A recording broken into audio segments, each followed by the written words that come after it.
കോൺഗ്രസിന്റെ അവസ്ഥ വല്ലാത്ത അവസ്ഥയാണ്. എന്തായാലും ഒരറ്റത്തുനിന്ന് പ്രശ്നങ്ങൾ തീർത്തു വരുമ്പോഴേക്കും ആരെങ്കിലും കയറി കുത്തിത്തിരിപ്പുണ്ടാക്കും. പിന്നെ ഫേസ്ബുക്ക് പോസ്റ്റായി, കണക്ക് പറയലായി, ഇമോഷണലി ഡൗൺ ആയി, അങ്ങനെ കോൺഗ്രസ് ഗതികേടിന്റെ അങ്ങേയറ്റമാണ്. കാര്യം കാണാൻ കഴുത കാല് പിടിക്കുന്നത് പോലെയാണ് കോൺഗ്രസ്. മയപ്പെടുത്താൻ ആരുടെ കാല് വേണമെങ്കിലും പിടിക്കും, അല്ലാതെ വേറെ വഴിയില്ല. കോട്ടയം കോൺഗ്രസിൽ ഒടുവിൽ സ്ഥാനാർത്ഥികളെ പ്രഖ്യാപിച്ചപ്പോൾ ആകെ അവിയല് പരുവമായി കാര്യങ്ങൾ. പലരും മാറി മറിഞ്ഞു. ഏറ്റുമാനൂരിൽ DCC അധ്യക്ഷൻ നാട്ടകം സുരേഷിനെയും, കാഞ്ഞിരപ്പള്ളിയിൽ റോണി കെ ബേബിയെയും, പൂഞ്ഞാറിൽ സജി ജോസഫിനെയും പ്രഖ്യാപിക്കാമെന്നായിരുന്നു സൂചന. നീണ്ട മാരത്തോൺ ചർച്ചകൾക്കിടെയാണ് അവസാന റൗണ്ടിൽ മൂവർക്കും നറുക്ക് വീണത്. ഏറ്റുമാനൂരിൽ ജോസഫ് വാഴയ്ക്കൻ മത്സരിക്കുമെന്നായിരുന്നു കഴിഞ്ഞ ദിവസത്തെ പ്രഖ്യാപനം. നാട്ടകം സുരേഷിനെ കാഞ്ഞിരപ്പള്ളിയിലും KSU സംസ്ഥാന പ്രസിഡന്റ് അലോഷ്യസ് സേവ്യറിനെ പൂഞ്ഞാറിലും മത്സരിപ്പിക്കുമെന്നാണ് അറിഞ്ഞത്.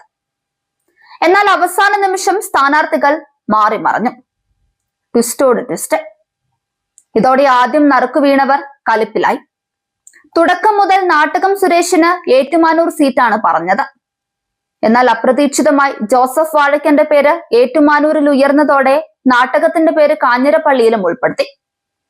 എന്നാൽ കാഞ്ഞിരപ്പള്ളി സെന്റ് തോമസ് കോളേജ് അധ്യാപകൻ കൂടിയായ റോണി കെ ബേബിക്ക് വേണ്ടി കാഞ്ഞിരപ്പള്ളി രൂപത ശക്തമായ നിലപാടെടുത്തതോടെ നാട്ടകം സുരേഷിന് ഏറ്റുമാനൂർ കൊടുത്തു.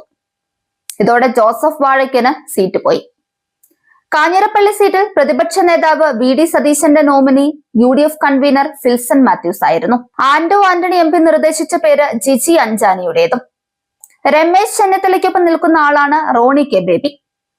പൂഞ്ഞാറിൽ KSU സംസ്ഥാന പ്രസിഡന്റ് അലോഷ്യസ് സേവ്യറിന് നൽകാനായിരുന്നു ആദ്യ തീരുമാനം. പിന്നീട് ഇന്നലെയാണ് സജി ജോസഫിന് നൽകാൻ തീരുമാനമായത്. സതീശന്റെ നോമിനി കൂടിയാണ് സജി ജോസഫ്. മണ്ഡലത്തിലെ സാമുദായിക പശ്ചാത്തലമാണ് നാട്ടകം സുരേഷിനെ ഏറ്റുമാനൂർ പരിഗണിക്കുന്നതിന് പ്രധാന കാരണം. സംഘടനാ പരിചയം, സമുദായ പരിഗണന എന്നിവയും മുതിർന്ന നേതാക്കളുടെ സമ്മർദ്ദവും ഉൾപ്പെടെ ചർച്ചയായ ശേഷമാണ് 3 സീറ്റുകളിലേക്കും ഒറ്റപ്പേരിലേക്ക് UDF നേതൃത്വം എത്തിയത്. ഏറ്റുമാനൂർ നിയമസഭാ സീറ്റിൽ സ്ഥാനാർത്ഥിത്വം നിഷേധിക്കപ്പെട്ടതിൽ കടുത്ത അതൃപ്തിയും വിഷമവും പരസ്യമാക്കാൻ മുതിർന്ന നേതാവ് ജോസഫ് വാഴയ്ക്കൻ മടിച്ചില്ല. മണ്ഡലത്തിലെ സ്ഥാനാർത്ഥി പട്ടികയിൽ തന്റെ പേര് മാത്രമാണ് ഉണ്ടായിരുന്നതെന്നും അവസാന നിമിഷം തന്റെ പേര് വെട്ടിമാറ്റിയത് അങ്ങേയറ്റം പ്രയാസമുണ്ടാക്കിയെന്നുമാണ് അദ്ദേഹം പറയുന്നത്. മാധ്യമങ്ങളോട് പ്രതികരിക്കുമ്പോഴാണ് പാർട്ടിയുടെ അപ്രതീക്ഷിത തീരുമാനത്തിലുള്ള അമർഷം അദ്ദേഹം രേഖപ്പെടുത്തിയത്. ഏറ്റുമാനൂരിൽ മത്സരിക്കുന്നതിനാവശ്യമായ എല്ലാ പ്രചാരണ ഒരുക്കങ്ങളും താൻ നേരത്തെ തന്നെ ആരംഭിച്ചിരുന്നതായും വാഴയ്ക്കൻ പറയുന്നുണ്ട്. തന്നെ മാറ്റുന്ന കാര്യം നേതൃത്വത്തിന് നേരത്തെ അറിയിക്കാമായിരുന്നുവെന്നും അവസാന നിമിഷത്തെ ഈ മാറ്റം പ്രവർത്തകർക്കിടയിലും ആശയക്കുഴപ്പമുണ്ടാക്കിയെന്നും അദ്ദേഹം പറയുകയാണ്. ഇപ്പോൾ പ്രഖ്യാപിച്ചിരിക്കുന്ന സ്ഥാനാർത്ഥി തന്നേക്കാൾ മികച്ചതാണോ എന്ന് വിലയിരുത്തേണ്ടത് പാർട്ടിയാണെന്നും അർഹമായ പരിഗണന ലഭിക്കാത്തതിൽ വലിയ വേദനയുണ്ടെന്നും അദ്ദേഹം പറയുന്നുണ്ട്.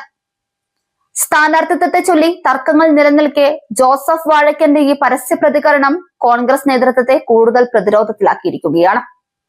ഈ മുഴുവൻ തീരുമാനങ്ങൾക്കും പിന്നിൽ പ്രതിപക്ഷ നേതാവ് VD സതീശൻ ഉൾപ്പെടെയുള്ള നേതാക്കളുടെ നോമിനേഷനും ഗ്രൂപ്പ് സമ്മർദ്ദങ്ങളുമാണ് നിർണായകമായതെന്ന ആരോപണവും ശക്തമാവുന്നുണ്ട്.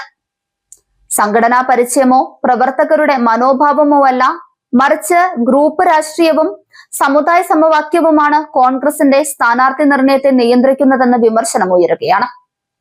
ഇതിനിടെ പാലാ, കോട്ടയം, പുതുപ്പള്ളി തുടങ്ങിയ മണ്ഡലങ്ങളിൽ സ്ഥാനാർത്ഥികളെ പ്രഖ്യാപിച്ചുകൊണ്ട് കോൺഗ്രസ് മുന്നോട്ടു പോകാൻ ശ്രമിക്കുന്നുണ്ടെങ്കിലും അടിത്തട്ടിൽ പടരുന്ന നിരാശ മറയ്ക്കാൻ അത് മതിയാകുന്നില്ല. ഏറ്റുമാനൂരിൽ ജോസഫ് വാഴയ്ക്കൻ നടത്തിയ തുറന്ന പ്രതികരണം കോൺഗ്രസിന്റെ ആന്തരിക അവസ്ഥയുടെ യഥാർത്ഥ ചിത്രം തന്നെയാണ്. എതിരാളികളെ നേരിടുന്നതിന് മുൻപ് സ്വന്തം പാർട്ടിക്കുള്ളിലെ കലഹങ്ങൾ പോലും നിയന്ത്രിക്കാൻ കഴിയാത്ത അവസ്ഥയിലാണ് കോൺഗ്രസ് ഉള്ളത്.